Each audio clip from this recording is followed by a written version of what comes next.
Okay, I think we are live now. I'm equally going to this um just for backup because we don't want to be missing. We don't want to be losing all these juices. Um, so you're going to give me another 30 seconds to share this with my team. Let's see. Give me 1 minute to share the live link with my team. And to do that, don't mind what comes up on your screen now.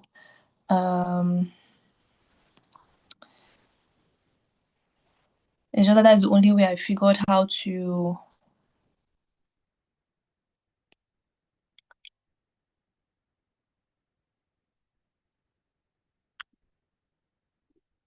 Yeah, you can be enjoying my photo. You can be enjoying my photo while I copy the streaming link. I don't know why it only allows me to copy the link while there is something sharing on the screen. So, okay.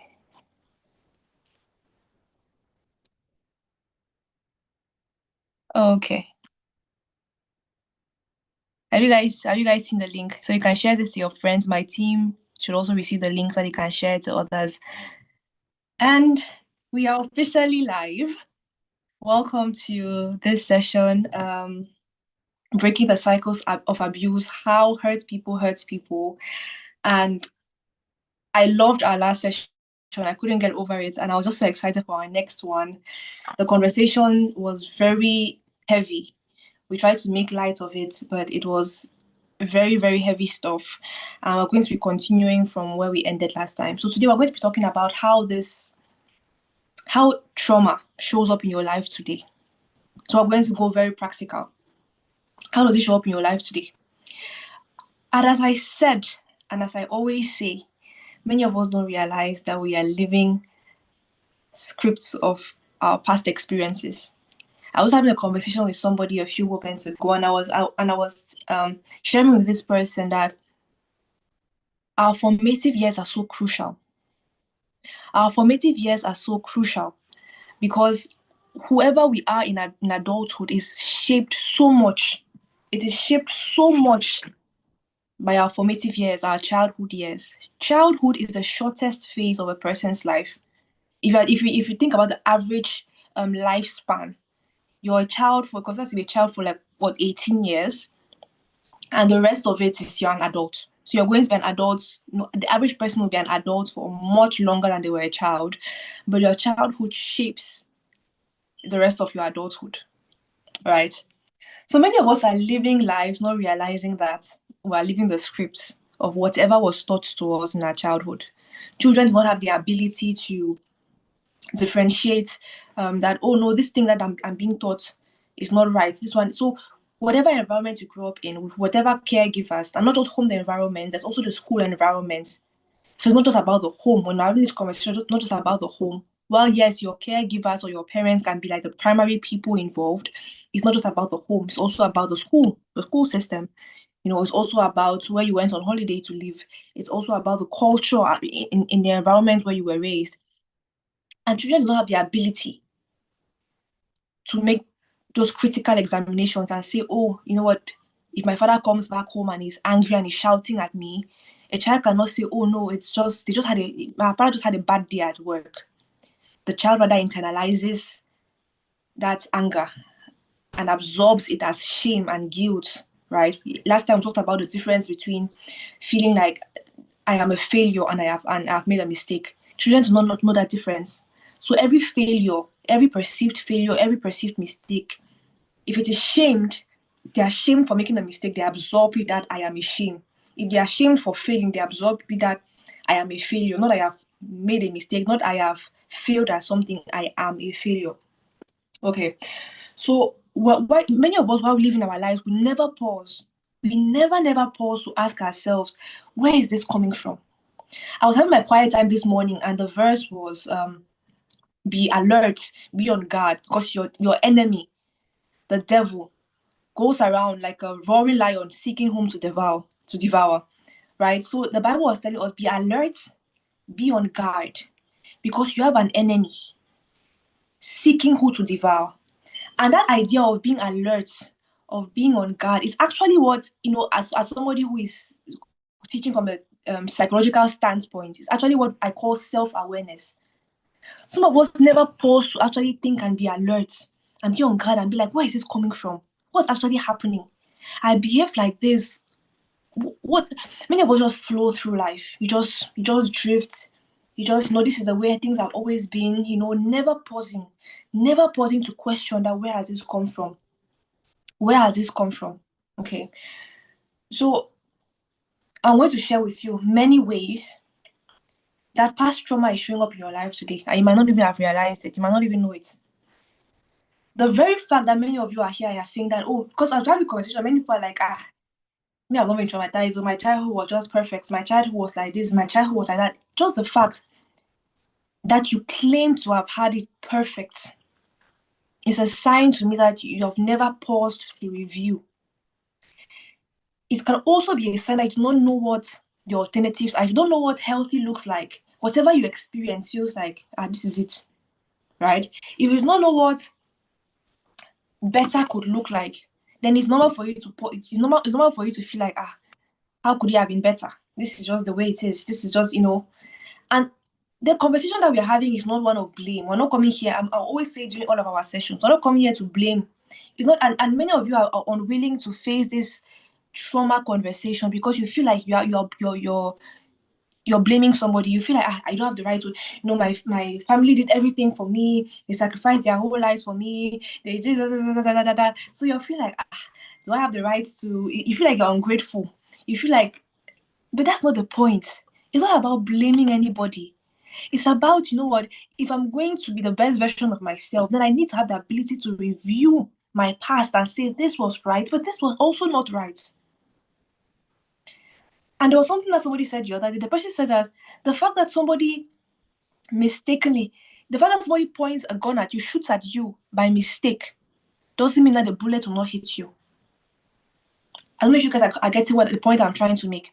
The fact that it wasn't somebody's intention to hurt you in some way or to raise you in an environment that was traumatic doesn't mean that you will not be traumatized. The fact that it was a mistake doesn't mean that keeps you from the consequences of that mistake. So the fact that these caregivers or these people gave everything for you, we honor them for that and we are grateful. But it doesn't mean that there are no consequences to whatever their actions were. And then it now becomes your responsibility to have that moment of pause, that moment of reflection, and evaluate your past and able to see that this served me, this did not serve me. They did their best here, but this actually damaged me in some way. And it's only when you're able to make that review that you're able to move forward. So if we continue to live like, nothing, my life was just perfect. What was that? I did not die. Oh, that did not die. That's why we are here. With all the problems that we have, especially in our culture, is because nobody has the courage to admit that something went wrong. Nobody has the courage to admit that something went wrong. And this is why I remind you to share the link. I've shared the link in the group. This is why I remind you to share the link with somebody. Have you shared the link of this meeting with somebody? This is why I remind you to share the link with somebody before we move on.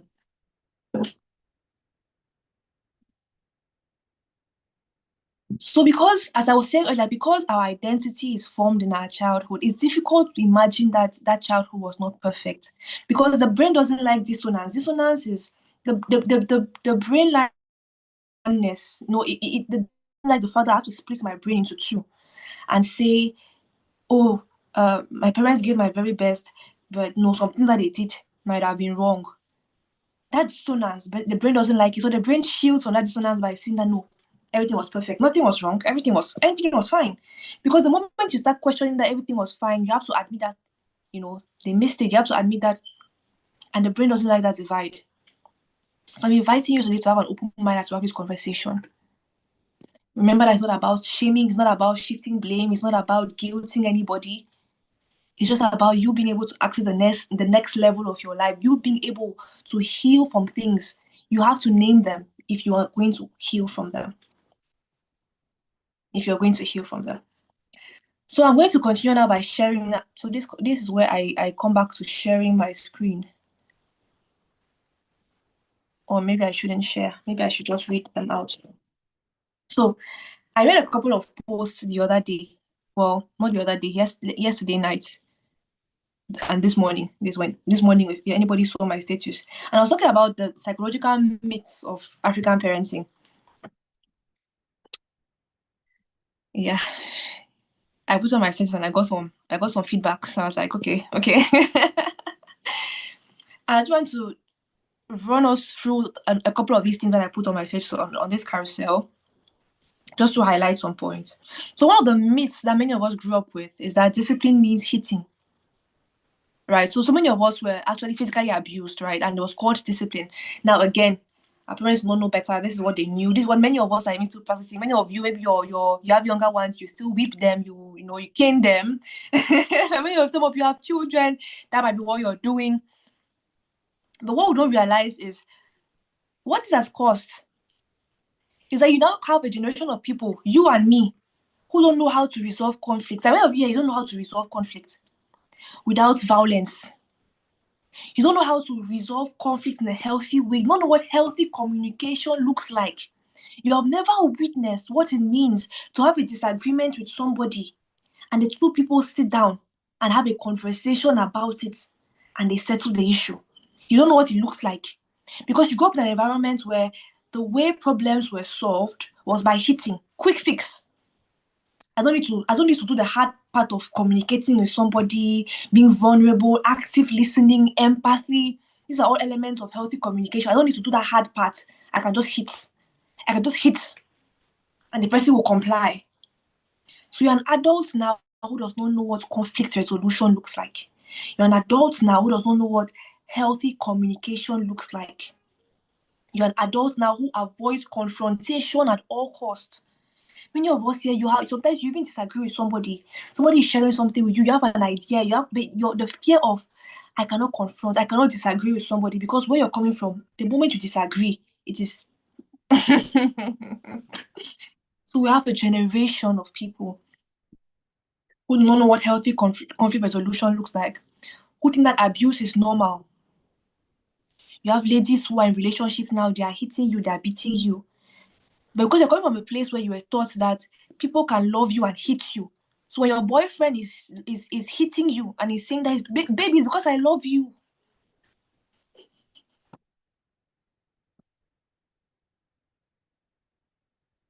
Baby, it's because I love you. It's because I love you. That's why I'm hitting you. There's no signal that goes off in your head that something is wrong.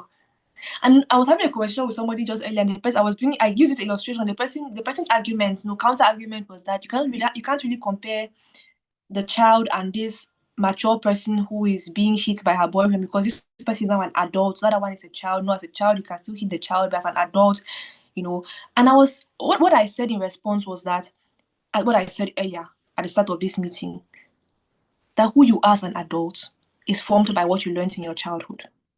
So you might think that this person, this lady who is being physically abused, should know better. She should know, and maybe even logically she knows better. But emotionally, there's an emotional imprint. There's already an emotional imprint on her from where she's coming from. In her childhood, she already learns that somebody can love you and hit you. And her body has already absorbed that reality. So when she's now in this new situation, all the guy has to say is that, baby, it's because I love you. You know how to discipline you. I don't know if we're ready. That's why when I say come to this conversation with an open heart, because a lot of the things if you're in the WhatsApp group, I said it already that a lot of the things I might say might offend some people because I am not I love my culture. I said it last time. I love my African self. I'm an African babe, but I do not subscribe to things that do not serve us. I'm not afraid to tell you that this one as it is so is wrong. By scriptural standards, it's wrong. By scientific standards, it's wrong. As a scientist, I'm studying clinical psychology right now, and the data, the science shows that a lot of what we do in our culture is it doesn't make sense. It doesn't make sense. Let's just put it there. So many of you as well have grown up in environments where grades are the measure of your worth. Grades were used as the measure of your worth, right? So you have a generation of people who feel less because I cannot achieve a certain grade. I feel like I have less potential. We have this ranking system. This person is the best in class. This one is the second. This one is the third. I am so surprised that up to today we have systems that still rank people when it comes to the educational system. I feel it doesn't make in my brain it doesn't make sense. Because what exactly is the point of that ranking? You have somebody who feels less because they are lower on the ranking. They feel less about themselves. They feel like you don't have as much potential, and nobody tells them that it might not be that. It's not you. Maybe by the system that it doesn't support your kind of learning. We're not having the conversations. Do you know our educational systems are designed to support people who learn a particular kind of way? Especially if you're somebody who learns auditory. You know, you're the person that if you hear something in class, you hear teacher say something, you learn it quickly. Or maybe to some degree, if you're a visual learner, maybe you're in a course where they draw a lot of things, you have that advantage. People who not learn within those particular learning styles, they will spend their whole educational journey feeling like they are less intelligent than others, they are less qualified than others. We never have the conversations about that. On the other hand, we have the generation of people who feel better. People who are actually happy, not because I've come to school and I've learned something. I feel good because I perform better than another person. The real reason why you have 9 average is a fail. 9 average, but you're happy is because you were the first. Even though you failed, since I was the first, it's okay.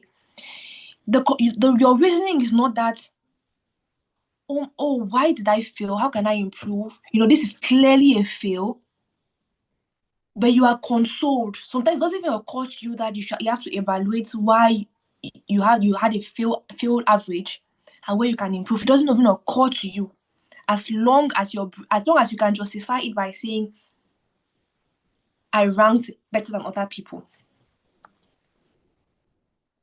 I ranked better than other people. Some of us, this one, we have grown up in environments where you were always rescued.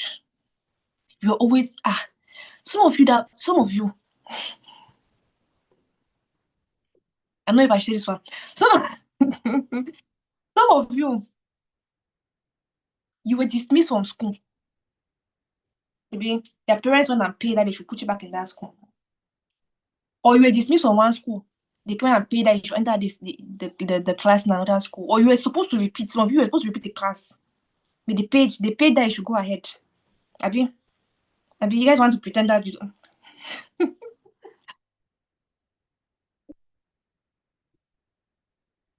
You're supposed to repeat a class. You failed a class. And you're supposed to repeat. But you've been bailed out, consistently rescued from the consequences of your own actions. So now we have a generation of people who do not take ownership for their own lives, who are constantly waiting for somebody to come and bail them out. We have a Cameroon, or if you are here in Nigeria, we have in Nigeria, where people constantly feel like victims. Nobody is willing to take initiative. We're waiting for government to come and save us. We're waiting for somebody to come and rescue us. A generation of people who cannot think for themselves, who cannot come up with ideas, who cannot say that, you know what, I'm going to do something and I'm going to do, and I was talking about this last time. Not the issue of unemployment in our country or in our countries.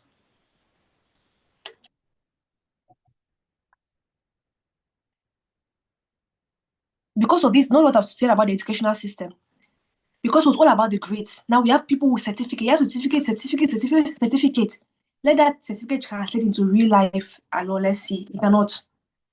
You have almost 30-year-olds with certificate. But just complaining about no jobs. Because we are never raised. You were never raised to take initiative, to think, to take responsibility for your own life. You were constantly bailed out. You did something, they came and paid, they came and bribed that you should, so you escape the consequence of those actions. You see another one, they came and bribed, they'll shout at you. No, that one, the person that was maybe dismissed from school, they went and bribed that they should enter another school. The parents, they'll come and shout at you, they'll even whip you. It's not as if they'll not do anything. Child. They'll shout at you. Oh my God, can you be dismissed? They'll whip you, whip you, whip you, whip you, whip you, whip you, whip you, and then go and pay money, and they'll put you in another school. So what exactly? What you're learning is that I can be entitled. That even when I make mistakes, even when I do things that are wrong, even when I do not do the work, even when I do not put in the work, it's another person's responsibility to bail me out. So you have grown into an adult who doesn't take ownership for your own life. You're growing into an adult who doesn't know how to take initiative. You're growing into an adult who doesn't know how to have an opinion and stand by that opinion and pursue that opinion and implement change because of that opinion. Some of you, you're quiet now. You know you're a quiet person because you have told yourself that you're a quiet person. You're not a quiet person. When you dared to speak up in your childhood, you were shut down. And then you're building a persona around it. You're now making it seem like it's just the way I am. It's not just the way you are.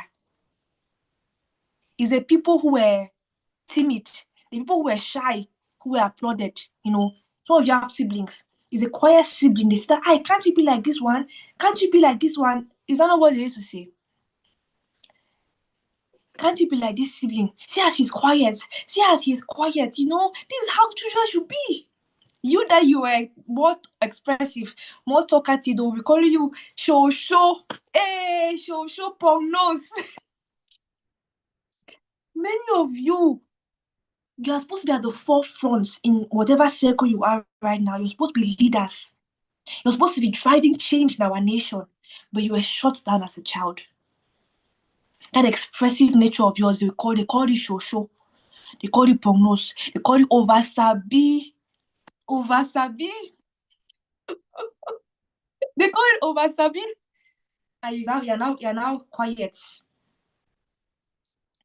I will say this and I will say it again. Our nation will be so different if people will heal from all this trauma, a lot of the nonsense that we promote in our cultures. If we just address it, we will raise a generation of leaders, a generation of men and women, who will do things, who will drive change, who will drive economic growth, who will change the nation.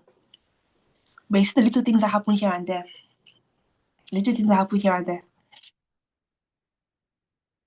Some of us, even when it comes to this matter of take ownership for your life, we have been having a conversation about healing from childhood trauma. There is a course made available for you. Some of us will not. You are waiting for somebody to come and either pay that money for you, or your mind you're saying that what's this F? Which healing? Which course? No. Only complaints. Complaints. Complaints.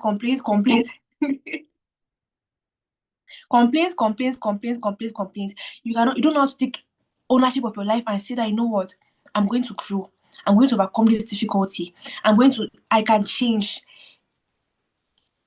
But as even as the solution is in front of you, it is complain. Many of us grew up in homes where respect meant I don't question authority. Respect means if this person says something, it is the final one. So many of us can't hold our own opinions. You can't hold an opinion. You're constantly seeking for people to approve of you. You're constantly seeking for somebody to validate. You can't just be comfortable in being like, this is my opinion. I might not agree with you, but this is just what I believe. You constantly need that validation, that approval. Because you grew up in an environment where if somebody said A and you dared say B, is problem. Back to the issue of raised a generation of people who cannot think for themselves because you're constantly deferring to another person's thoughts. What are your own thoughts? What is your own opinion? What is your own stance? Are you comfortable enough to be in an environment of people who you and you're able to say that, "Me, this is what I believe. I don't need all of you people to agree me." And that's why some of us might never reach the global stage. Because on the global stage, you're going to say something. Something happened. So on my husband, I have an Instagram page. I have an Instagram page, and we made a post one time. And in the post, I was sharing about how I got into a relationship at 18 and got married at 22. People wanted to finish. That is our most watched Instagram post. 1.1 million views on Instagram. Because people came and were saying, people were triggered that somebody can get into a relationship at a young age and be happily married. The comments were things like, "Oh, you have to get an education." Did I say that not get an education before getting married? "Oh, you can relationship abuse can happen." Did I tell you that? I don't know. So people are triggered by their own lack of knowledge, by their own bad experiences. They came and were trying to project it on me, project it on my husband and I. We just sat there like, what's the comments were full of people who were projecting bad experiences and thoughts and very ugly interpretations of their own lives, of their own issues, and coming to now make it like the standard for life. I shared my experience. I got married young, happily married for how many? No, let me not say. I was about to say how many years? Just 2 years. Just 2 years. I got married young, and it has worked for me. So if you are triggered by anything, if you are triggered by anything that I have said, that is on you, my dear. That's on you. I have a generation of people who are triggered by everything, restless, constantly projecting their own insecurities on other people. And I was bringing it back to the point of, can you hold an opinion of your own? Many of you are Christians. The moment you step in an environment of surrounded by people that are not Christians, you don't know how to be a Christian anymore. You don't know how to be a Christian anymore. You don't know how to defend what you believe in. You're not comfortable being the only Christian in the setting. And instead of influencing the environment influences you. Because you need everybody to agree.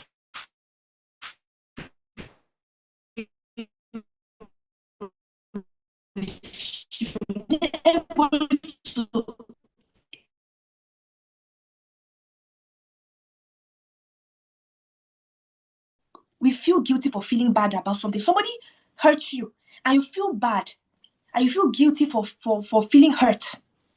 Why? Why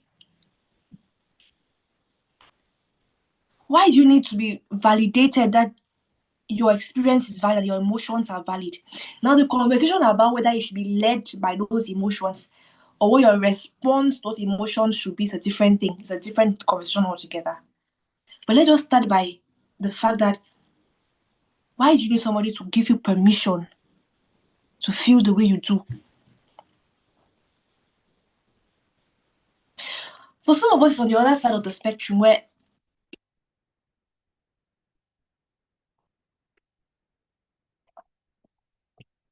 you just absorb other people's emotions. If somebody is angry with you, you're restless. You need somebody to be happy with you before you are fine. If somebody is upset with you, it's a problem. You cannot bear somebody hating you. Just as I was talking about global stage, if many of us were going to be people of influence, people who change the world. Because insecure, we're raising a generation of people who are going to change the world. If you're not aware, we're raising a generation of people who are going to change the world. And if you're not comfortable with people not liking you, how far are you going to go? You're not going to go very far, you know? You're going to have to come to a place where you're okay with people not liking you, because you go up in an environment where one person's emotional state control the whole environment. that was the way the home functioned. If daddy, for example, was upset, then we know that that evening is a bad evening.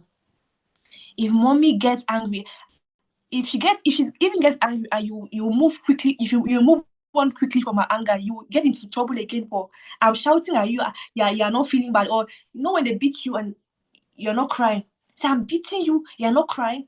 And it's also funny because the other way they beat you and you cry, say I'm beating you and you're crying.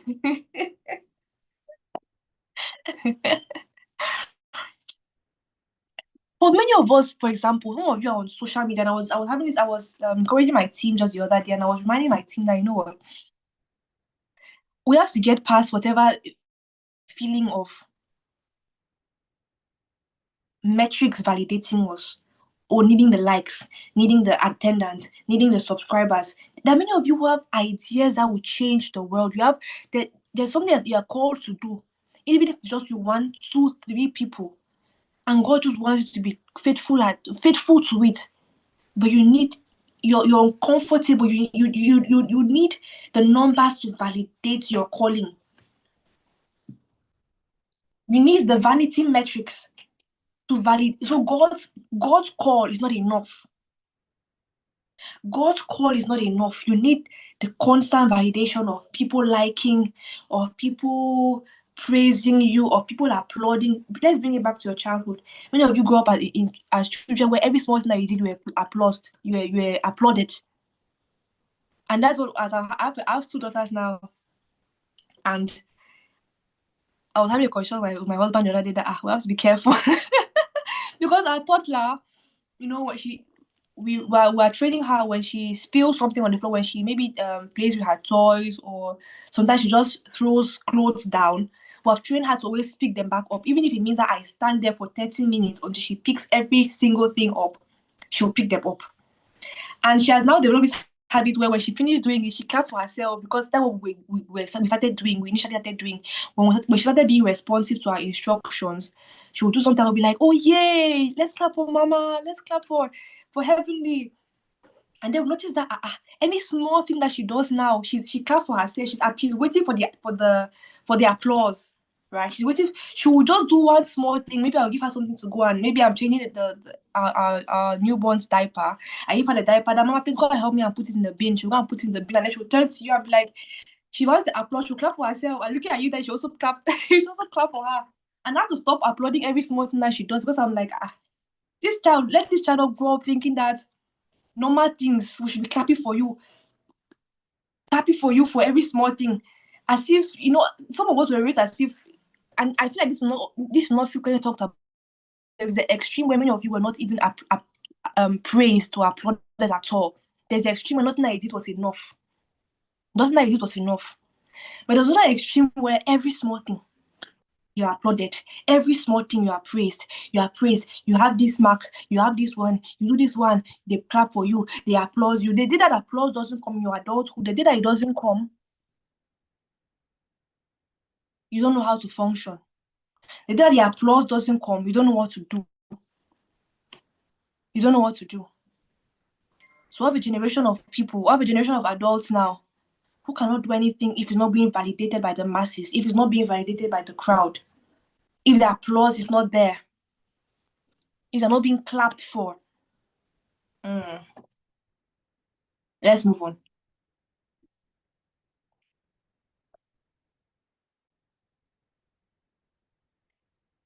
Okay. So I also made another post, which I'm probably going to share soon. Yeah, I'm going to share soon, about how childhood trauma is showing up in your romantic relationships today. I think I've mentioned this point already. Many of us are emotionally enmeshed. Your partner's mood determines your own. You're in a relationship where this person is sad, it means that you have to be sad. You don't know how to hold a different emotion. You don't know how to allow them to be sad and you are happy. When you grow up in an environment where one person's rage determines the emotional atmosphere of the home, you learn to stay alert and hypersensitive to other people's emotions. Let me link it to the idea of hypervigilance. I mean, many of us who are constantly in a state of hypervigilance. You're constantly scanning. You're working on eggshells, constantly waiting. this person's reaction will be. You're sensitive to the person's tone. If someone just speaks to you and their tone deflects a bit like this, it can send you into a spiral. It can send you into a spiral. You've become hypersensitive. You're constantly on watch for the person's tone, the person's word, anything that the person does, every action that the person says, every word that the person uses, it is magnified to mean something that it might not mean. And I struggled with this in our courtship, in my husband and I's courtship. Oh, there was a phase where, oh my God, I was so moody because my mood was so dependent on his mood. If it's not like something, I was upset at him for being upset. You'll be upset at somebody for being upset. Why are you upset that somebody is upset? No, this example I give about people not liking you. Why are you upset with people for not liking you? People have the right thing. People are entitled to their emotions. People are entitled to their opinions, and that opinion can be that they don't like you. And it is okay. It's not the end of the world. People have the right to not like you. People have the right to disagree with you. People have the right to not want to be involved with you. It is their right. And you have to respect that right. People have the right to be upset. My child, for example, has the right to be upset. If I ask her to go and do something, go and do the dishes, she has the right to be upset. Now, doesn't that she should not do the dishes? You will still do the dishes. You will still do the dishes, but you have the right to be upset, too. You have the right to be upset. I'm not going to be angry at you for being angry. That is training people to doubt themselves. No, adults who you feel you're being violated, and you're wondering if you have the right to feel upset that you're being violated. For example, there are many of you who were abused sexually in your childhood, and you have never really given yourself the right to be angry. As if anger is. Many of us see anger as if it's I don't know what we see anger like the bad. Anger is not a bad emotion. Anger is an emotion. It is a signal. It signals to you that something has happened. That's why I'm so excited for our emotional intelligence course, because I see that many of us, we don't even understand this whole matter of emotions. If I'm feeling a particular way, I should not. You have to learn to observe your emotions and not judge yourself based on your emotions. This is the way I'm feeling. I'm feeling angry. It just signals to me that maybe a boundary has been violated. We need the emotion of anger for survival. We need the emotion of anger to drive change. It's because I'm angry about some things in our mindset and in our approach to life that I do secure. It is from a place of there's an element of anger. I'm angry about these things, so I address them. Anger signals something, and it's your responsibility to now know how to read the emotion and respond appropriately.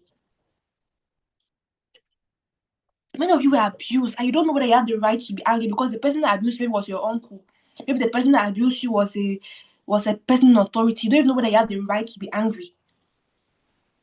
How can you not be angry? You should be angry. You should be upset. You have the right to be upset. A boundary was violated. You were hurt. You were offended. You were hurt. You have the right to be angry. Now, what you do with that anger is another conversation. But where we are,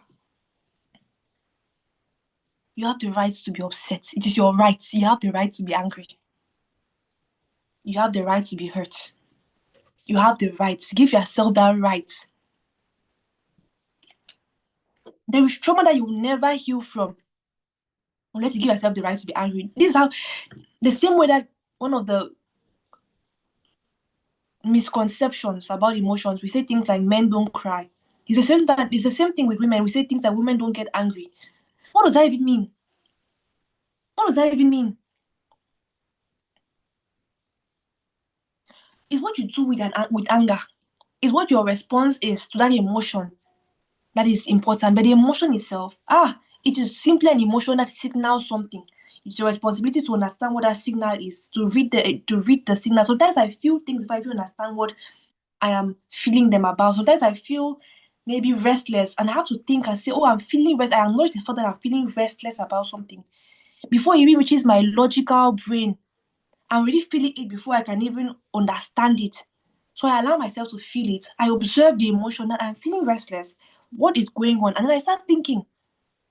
And then eventually I'm usually able to understand, okay, this is because of this and this, so maybe I should do this. You have to read the emotion and respond appropriately to it. That's where emotional intelligence comes in. Because many of us live our lives in reactive mode. We're just reacting to life. You're just reacting to life. That's why I come back to this whole. If you come from an environment where everything was just reactive, coming back to this discussion about physical abuse, you do something wrong, they just hit you. You do something wrong, you're going out in a reactive environment. Something happens, nobody is pausing to think. There's an immediate reaction. So you grow up just also reacting to life. This happens, you just react. Somebody offends you, just shout. Now we have, if I don't know, if some of you, I don't know, drive or you're constantly on the road, you know the kind of rage on our roads. The kind of insults and the rage that fly on our roads these days. People are just pouring out their anger, looking for who to. We are just looking for who to be angry with, who to pour out their anger on, because we've not learned emotional intelligence. We've not learned to manage our emotions. That's what I'm looking for. We've not learned to manage our emotions. We just live very reactive lives. This happens, I respond, I react. This happens. Instead of responding, the approach to life is to respond, to choose your response. When I say respond instead of react, I'm saying choose what you're going to do. Let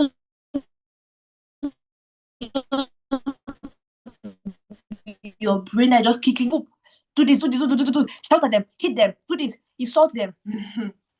So we have people coming. We have a generation of people that come from a lot of pain, a lot of hurts, and they just go. They're constantly reactively projecting it on other people. A generation of angry people, a generation of emotionally irresponsible people. That's why you will be in a nation where things are not working, but people are not taking initiative to change or to come up with solutions. People are just angry. People are also reacting. So because they have what's the example I can give? Because there are no jobs, I'm going to hoard all the money because there is no money in the nation. So I'm going to hoard all the one that comes in. You have people that are yeah, that's why you have people in authorities that are looting money. You know, what's the word? I'm trying to find the word for diverging money into your own account. Because nobody's pausing to say, okay, how do I respond to what is happening? How can I provide a solution? It's immediate reaction. You just react. Because this has happened to me, I'm also going to do this one. Because this one has happened to me, I'm just also going to react. Right? The second way childhood trauma is showing up in your romantic relationships. I've mentioned this already. You stay where you are abused and not valued. And you consistently attract toxic relationships. And many of us that consistently attract toxic relationships. Every relationship that you find yourself in is a relationship that doesn't make sense. And you're accusing the various people that this person because he was like this girl because she was like this, because the other one was like this. But you are the common denominator. You're the common denominator because you don't know what healthy looks like. You only know what unhealthy looks like. And because unhealthy is familiar, the brain will always choose what is familiar. You might know logically that I deserve better or I should be in a different kind of relationship. But if unhealthy is what it feels familiar, the brain always choose familiar because familiar means safe. Just checking my time. Oh, time is already. That's how time is going. That's not how time is going. So yeah,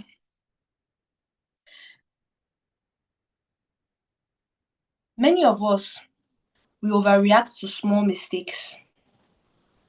We have confused curiosity and rebellion. Many of you don't know how to ask questions. Many of you are in secure group, you're in secure mentorship, the community. The other day I was saying that people should I think last 2 weeks that people should introduce themselves in the group. Nobody was responding. In your mind, you're telling yourself that no, me, I don't like to be quiet me in groups. It's more that you like being quiet in groups. It's your trauma. I'm not laughing because the number of times I've said trauma. The number of times I've said trauma. I mean, because I don't like people see me. I don't like me just talking in groups. I like to be quiet. Where did you learn that one? I was like, let people introduce themselves in the group. Nobody is talking. I'm like, hey, yeah. We have a group of very traumatized people. We have a group of very traumatized people. Introduce yourself. Share with the community. No, you're not. When I say that, I just always remind myself that no, this is why Secure exists. This is why Secure exists because well, all of us are going through a lot. So I'm really going through a lot. And if you have the fear of having a voice, of having an opinion, they need to agree. They need for everybody to agree with you. Timidity was applauded. Many of you go from almost like timidity was applauded. Have you talked about that? I thought about the unemployment issue. I thought about the fact that some of you were paid to pass exams. Some of us don't know how to rest. You know, it's trauma that doesn't allow you to rest. Don't know how to rest. I was having a conversation one of our Friday lives one time, and then I think I was talking about rest, and somebody asked a question that sometimes she doesn't that she has free time. I forgot how I forget now how she asked the question. But the point I was trying to make was that just the fact that you have free time and you're only looking for what should I resume with this free time? Many of us don't know how to pause and rest though. Don't know how to slow down, don't know how to shut down. Because when you're going up high, if you were just sitting down doing nothing, hey, lazy children, you should pass out. Even things that not problems, things that were not on the chores list, the list of chores will just appear. You should pass and go and the most random thing, people should go and people should clean the house. And even if the house is clean, people should just clean the house. People should clean the house because you cannot be sitting down doing nothing. You cannot be sitting down doing nothing. So many of us don't know how to rest. We don't know how to be human beings. We have to constantly be doing. We have to constantly be doing something to prove our worth. We have to constantly be performing to prove our worth. So I'm going to run the last set of ways that the cycles are perpetrating, because that's the idea of what we're talking about today. You have come from somewhere and it's showing up again. The cycle is continuing, and if we don't break the cycle with the knowledge and with the knowledge that we are sharing, if you don't break the cycle, if you don't intentionally break the cycle, all the trauma that you took on, you will pass it. That's what happens. You tell yourself, no, I will never do this thing that my parents did. I will never do it until you heal. What did I say? That the brain chooses familiar. No matter how harmful familiar is, the brain will always choose familiar. If that's all you know, you will perpetuate the cycle. You will do it. You will pass it on to other people, to your children. You pass it on. You pass it on in the relationships that you until you heal. 1 second, I'm trying to find. So the third place where trauma shows up for us is, and I thought to bring this up because many of us have authority wounds. It shows up in our relationship with authority. It shows up in our relationship with authority.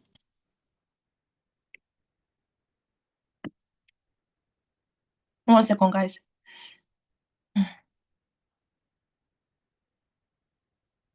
Okay. So 1, you do not know how to say no or to respectfully disagree with an authority figure. When your voice has been silenced in your childhood, you learn to perform and comply. You lose your ability to use your own mind and contribute meaningfully to conversations.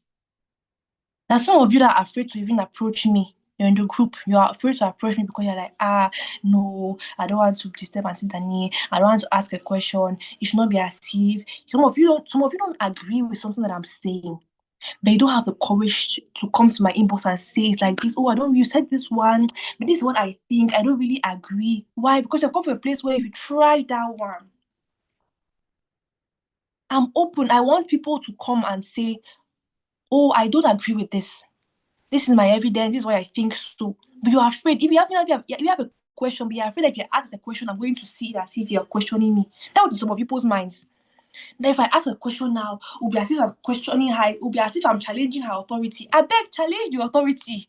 Challenge the authority. How else do we learn? Is one person a monopoly of knowledge? No. Challenge your authority. I do not have the right to. What's the worst I'm going to do? Shout? Why shout at you? If I shout at you, then it's my own lack of sense. Because why should I be shouting at somebody who has a question? Why should I be shouting at somebody who is seeking knowledge? 2, you walk on eggshells around authority figures. There's some of you that don't know how to be in the presence of authority figures. When I say authority figures, I just mean people that are in any form of like your teacher, an elderly person, not just someone that's older than you. Where you're coming from, you just see someone that's older than you just start shrinking. Your head just goes down like this. You cannot speak to a person in the eye, you're speaking, your head is down. You think it's respect. That is not respect, that is fear, compliance. You've learned to shrink to survive. You walk on eggshells around authority figures. You become hypersensitive to other people's tone of voice, language, and body movements. Hypervigilance was a mechanism you developed in order to survive. Some of you are constantly walking around eggshells with people in authority. You don't know how to approach them. You don't know how to talk to somebody. You don't know how to. You're just like, hey, your mind, you're like, if I say this one, the person will interpret it this way. If I say this one, they will think that that's what I mean. Because going up, when you dare to maybe air your own opinion, it was misinterpreted. They will say, how dare you? You are being disrespectful. You are being. I said this one, you dare question me. Thirdly, you project your insecurities and fears on authority figures who are loving. Despite new authority figures proving their love and their genuineness, you find it impossible to trust them and believe they are faking the safety they offer you. Some of us have trust issues. The summary of this point is that they're trust issues. That's the summary of the point. Don't know how to trust people. Don't really know how to be vulnerable with people. Even if somebody proves to you that they are kind and they are loving, this one also happens in romantic relationships. Even if that guy shows you that he's kind and loving, how? You just cannot believe him. You cannot believe. You're still waiting for him when he will mess up. Sometimes some of you will even set him up so that you can see that you have messed up, I knew it. Once you are setting somebody up, you will do something so that he will make a mistake and he will fail, he will say the wrong thing, and then you're able to say that I knew it. It is well. It is well with us. So let me share my screen as we round this off.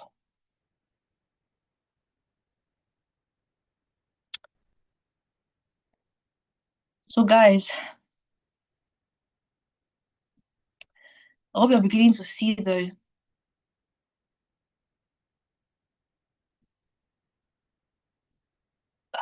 okay. So this is our healing from childhood trauma course. There's some of us that no matter how much we talk about this course, it's even trauma that is also preventing you from wanting to invest in yourself. Some of you are wondering, who am I to invest in myself? You don't know what it looks like to care for yourself, to love yourself, to take money like this and invest in yourself. This course is not expensive. It's because you don't even know the worth that you're supposed to assign, the value you're supposed to assign to yourself. Tomorrow is the last day. I think the 18th is the last day for the discount price. And after the discount price, it's going to go up. It's going to go up to not return. To not return to the low price. Everybody needs a healing from childhood trauma course. If we're going to break the cycles, we need to start becoming intentional. If not, the cycles will perpetuate. I was having this conversation with my husband just today. Yes, there was this conversation that we are having. And I was telling him about my quiet time because, in the morning I was reading my Bible. And I read this part where I think it was King Ahab there was something about King Ahab, and he was sending off goods on by a ship. There was this statement about the king sending off some goods to another nation by ship. They put the wood on these large boats and they were sending it off. And it just occurred to me in that moment that 2000, how many years ago was that? Maybe 2,500 years ago. Israel was already building boats, large ships. They already had the technology. They already had a level of technology 2,500 years ago. And here we are in 2026. And I don't think Cameroon can boast of groundbreaking innovation. We cannot boast of people doing groundbreaking things. And you guys know me, I'll always link it to trauma. Because somewhere we have learned that don't take initiative, wait for somebody to rescue you. Somewhere we have learned that the moment I tried to be creative, I was slapped. I was dealt with. So our creativity has died.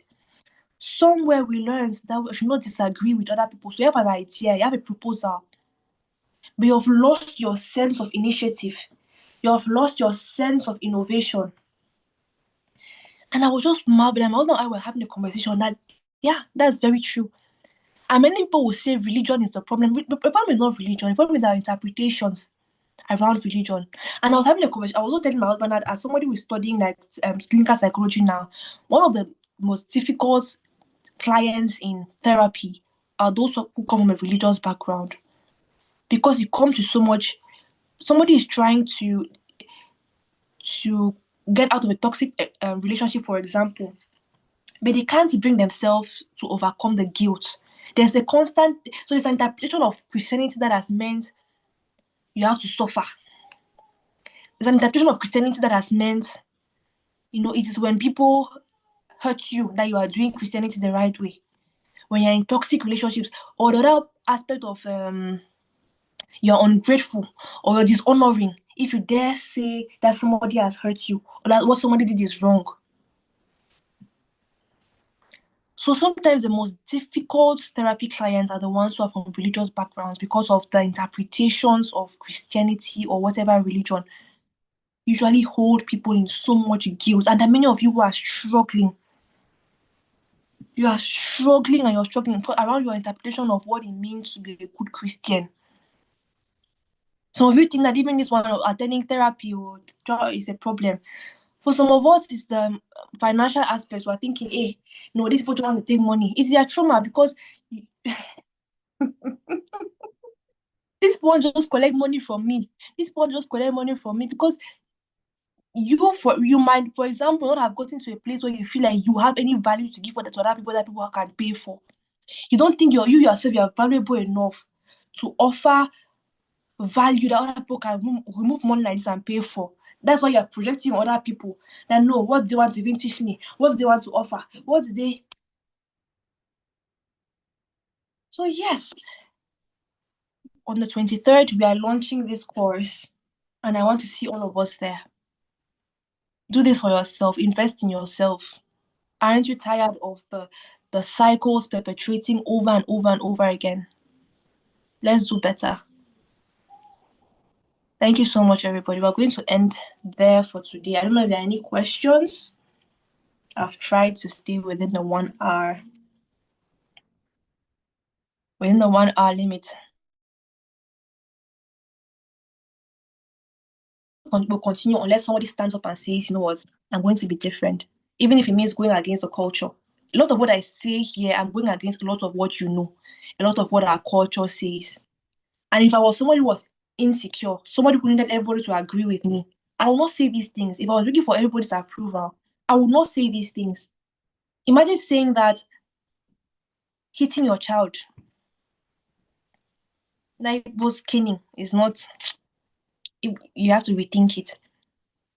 There's a lot of backlash I'm expecting, even from you. You might not agree, you might, but yeah, I stand and I stand. I don't know if there are any questions. I don't think any questions have popped up here from on my screen. Are there any questions, guys? Let's take a few minutes for questions. I don't know if I'm the one who's not seeing it. There were quite a number of questions last time. Where are the...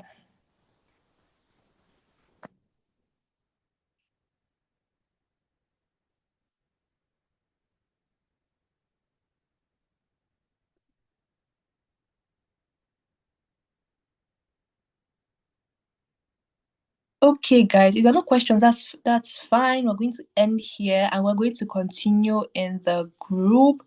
I'm just trying to make sure that I haven't missed. Okay. Okay, yes.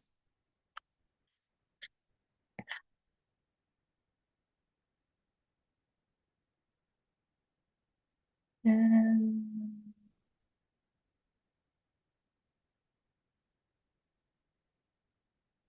okay. So, thank you guys so much for being here. And we're going to continue in the group. See you. Bye.